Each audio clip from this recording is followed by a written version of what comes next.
Thanks to Apex Legends for sponsoring this video. Season 2 of Apex Legends is upon us. A new legend by the name of Wattson, massive changes to the map, its environment, and new beasts within it, a new legendary crate weapon, which has been released called the L-Star, a powerful energy machine gun that devastates teams at close to medium range. Certain guns have been rebalanced and new attachments can be found as loot in the world. A competitive mode has also been introduced that allows more competitive focused players to pit themselves against similarly skilled players and rank up to earn rewards at the end of the season. So first, let's talk in depth about the new legend, Wattson. She uses electric nodes that are connected with electric arcs that can be joined together when close to one another. It slows and damages enemies that run through them, but teammates can run through them, but it will disable the arcs temporarily. You can destroy the fences by shooting at the base of the nodes. Wattson's ultimate is like a trophy system, destroying all large projectiles such as grenades, arc stars, and artillery ultimates, protecting you and your teammates. It also charges you and your teammates' shields whilst you're in the vicinity. Ultimate accelerants will also charge her ultimate fully instantly. This makes them a very valuable item for the new character. So the new weapon added is called the L-Star. It's a high damage energy machine gun that drops from the supply drops that spawn randomly from within the zone. It has a high rate of fire, works effectively at close to medium range, and is easy to use even whilst hip firing. Before the round starts, blue markers now appear on the minimap to show you where the rare loot drops are spawned. This means you can get your hands on an L-Star early on in the game, or just to try it out at the beginning of a round.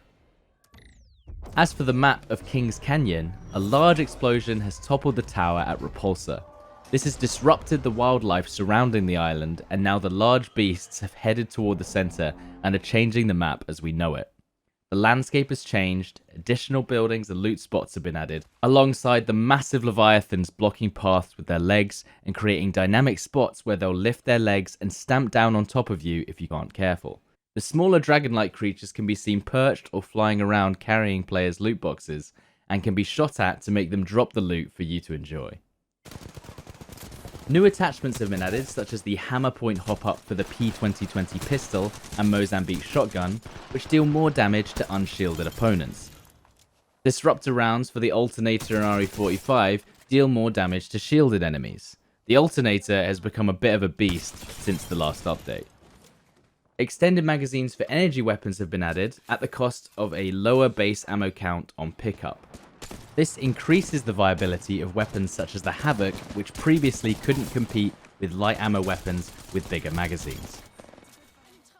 There was also damage increases to the Kraber, which now does 150 damage to the chest, with the P2020, the alternator and flatline also receiving increases to damage.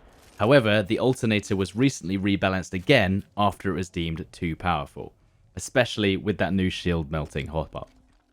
They've also added benefits or deficits depending on a character's traits, so the larger characters like Gibraltar and Caustic now have 15% reduced damage and resistance to slowing effects. The harder to hit characters with smaller hitboxes have been given a debuff which increases damage by 5%. This affects Wraith, Lifeline and Pathfinder.